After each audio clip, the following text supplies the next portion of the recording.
My grandfather always told me not to pick up things from the road because what you pick up, might not belong to human.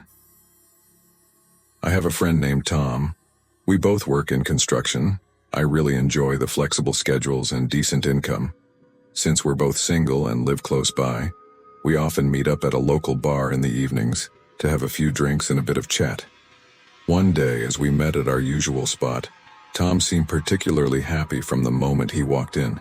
He proudly declared that he'd treat us to drinks that night, because he just found $400 cash on his way here. Tom excitedly told me that even though it was already evening, the road was still bustling with people, yet it seemed like nobody else could see it. "Ha ha ha," he exclaimed joyfully. "I'm the only one blessed with this luck." As he spoke, he showed me what he found. A muted yellow envelope, twice the usual size, and the cash was in there. I took the envelope, noticing a strange pattern on the back. I felt a bit uneasy somehow, so I returned the envelope to Tom and changed the subject. After that day, I didn't see Tom for a long time. Not only did I not run into him at work anymore, but he also didn't respond to my messages. At first, I didn't think much of it. After all, we're both adults, and it's not unusual to miss a message or two when you're busy. However, as a month went by without any word from him, I grew increasingly concerned. I asked a few mutual friends, but they had also completely lost touch with Tom. I tried calling him twice, but there was no answer. The more I thought about it, the more uneasy I felt. So, when I had some free time, I decided to pay him a visit at his place to see how he was doing. However, when the door opened, it was an elderly woman. I realized she was Tom's mother, whom I had met once before. She recognized me too and took me inside. As soon as I stepped inside, I was taken aback. The room was in darkness, with all the curtains tightly drawn. I tried flick on the light switch on the wall, but nothing happened. I looked up and found all the light bulbs were removed. The dining table, which used to be in the corner, had been dragged to the center of the room with an old desk lamp on it. Strangely, the light emitted from the lamp was red. The crimson light danced eerily in the dimness. I asked where Tom was, and his mother told me he had been hiding in his room and refused to come out. As I listened, I thought about opening the curtains to let in some fresh air. But suddenly Tom burst out of his bedroom. He shouted to me crazily, as if his very life hung in the balance. "Stop it," he said. "You're gonna hurt her." I stopped in a shock, but as I looked up at him, I got completely frozen in place. His face was adorned with stubble, overshadowed by deep dark circles. His once robust physique now seemed gaunt. All that was left was skin and bones, yet he seemed unaware of his change at all. All his attention was focused on my hand as it moved towards the curtain. It was only when I slowly pulled back that he visibly relaxed. Suddenly, an eerie grin spread across his face as he seized me, saying, Come and meet my wife." And just like that, he dragged me into the bedroom. Then, he lifted the bedsheet with a creepy smile on face. What I saw sent shivers down my spine.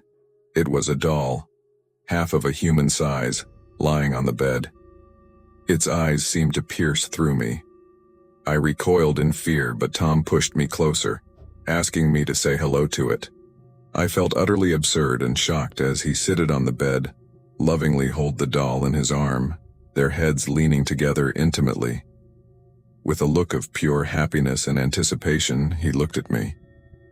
The bizarre scene frightened me, and I just wanted to leave right away. But Tom erupted into a fit of rage when he caught my intention.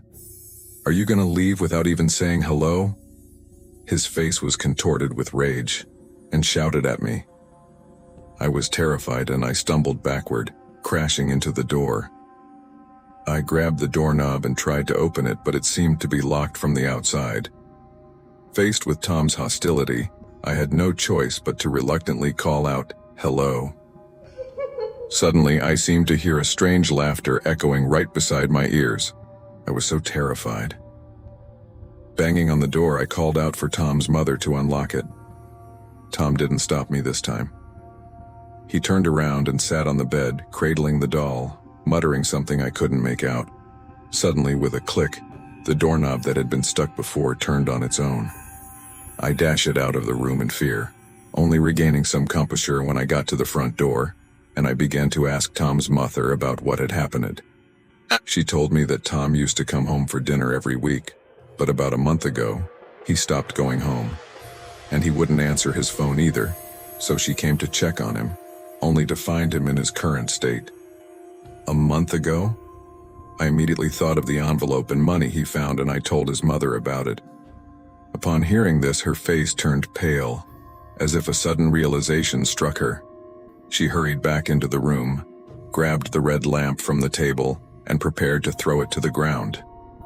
In that moment, it seemed Tom had foreseen her reaction. He burst out of the room with the doll trailing behind him. Upon closer inspection, I noticed he had the doll strapped to his back. He snatched the lamp from his mother's grasp, clutching it tightly to his chest, and began shouting frantically, "Kill her! Kill her, darling. Let's kill her." The doll on his back seemed to spring to life. Its pallid face and blood-red lips formed an eerie smile. I was so frightened that I grabbed his mother and ran outside. When I looked back from downstairs, I saw the doll standing by the window, seemingly laughing eerily again, its sinister laughter echoing in my mind as its eerie grin seemed to widen. I dared not look again, just asked Tom's mother to leave temporarily, but she hesitated and refused, saying she couldn't leave Tom alone. She assured me that she would call the police if anything happened. So, I left first. Little did I know that the next day would bring tragic news. Tom's mother had jumped from the building. With surveillance footage showing her alone on the rooftop, the incident was quickly labeled as a case of suicide. The next time I saw Tom was at his mother's funeral. Despite his frail and weary appearance, he finally seemed willing to step out of that room, and he hadn't brought the doll with him. I felt relieved, thinking maybe he was getting better. Just as I was about to approach him to offer my condolences, I noticed an empty seat next to him. He kept lowering his head as he was conversing with someone, occasionally patting his own arm as though someone was comforting him. When he saw me, he seemed very happy. He patted his own arm, saying, "Darling, you've met before, remember?" I was stunned. The doll was still there. Suddenly, Tom seemed quite bashful as he nodded and said, "Of course. I do remember you." Then, he let out a chuckle with a twisted smile. Seeing this, I was too frightened to utter a word and swiftly ran out. A few days later, I heard that Tom had died at home. When he was found, he was tightly clutching a doll in his arms.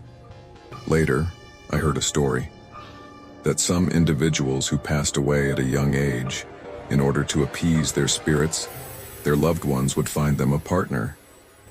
If someone came across an item not meant for them, perhaps it signified their acceptance of a pledge of betrothal.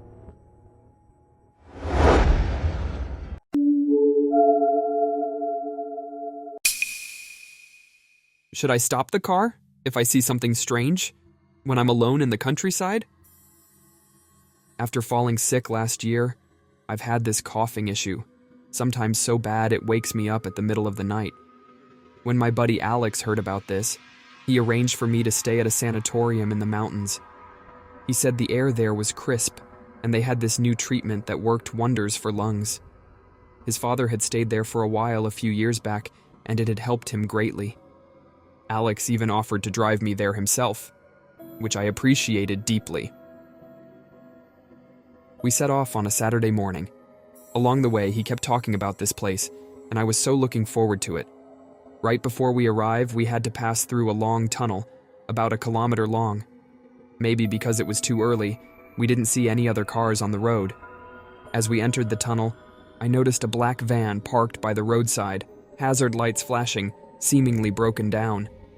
But as we drove past, we were startled to see something shocking. 6 people were standing at the front of the van, 2 couples with 2 children, all holding hands in a circle and bouncing up and down continuously. The 2 couples were dressed normally, but their expressions were odd. Their mouths formed smiles, yet their eyes seemed to be crying. giving them a peculiar blend of laughter and sorrow, which was very unsettling. And none of them were making any sound at all, just silently bouncing together. Apart from the muffled sound of their footsteps echoing in the tunnel, it was eerily quiet. Alex parked the car in front of the van and then lowered the window to call out, "Hey buddy, need any help?" After his call, the 6 people abruptly stopped. They turned their faces and stared straight at us. It was only then that I noticed the odd attire of the 2 children. They were wearing swimsuits in the mountains, and their hair is wet with water dripping down. In the eerie silence, we exchanged glances for like 30 seconds, and it felt so creepy. Unable to endure it any longer, we hurried into the car and drove off. "Crazies," Alex muttered under his breath. As soon as our car moved forward, I glimpsed from the rearview mirror that the 6 individuals had started circling and jumping again. When we exited the tunnel, thick fog blanketed the area. We could barely see anything. We didn't dare to continue driving and had to pull over to the side of the road, where we both got out to stretch our legs. Suddenly, I heard the sound of wheels rolling over the road behind us. Shortly after, I saw the black van emerging from the fog. However, as it passed by, I didn't hear the engines rumble, and the van hadn't even turned on its headlights. "It's reckless to drive like this in such dense fog," muttered Alex, lighting a cigarette and taking a drag before clamping it between his fingers. But soon after, he shouted out and vigorously shook the hand holding the cigarette. Then we noticed the cigarette, which he had just lit, was already burned down to the filter, scorching his hand. "Hey, why are you smoking so aggressively? Did you finish it in one puff?" Alex also felt strange and lit another cigarette. Suddenly, to the horror of both of us, the cigarette rapidly burned down to the filter. In the eerie silence, I distinctly heard a sound of inhaling and exhaling, like someone invisible was smoking by our side. We both felt panicked. We rushed into the car, but Alex began acting strangely.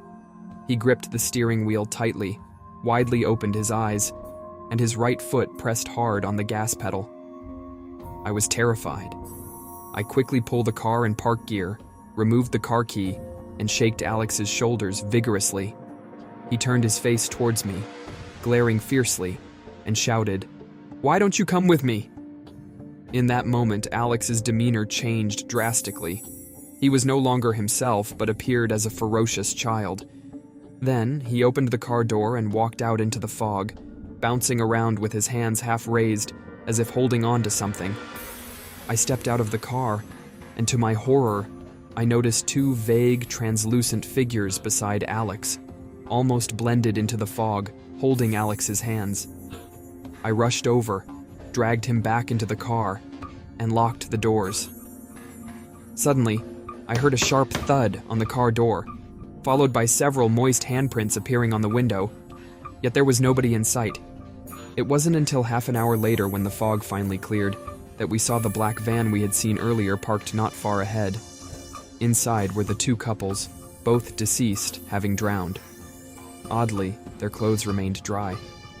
Later, we learned that the sanatorium on the mountain used to have a swimming pool, but it was closed a few weeks ago because 2 kids drowned there.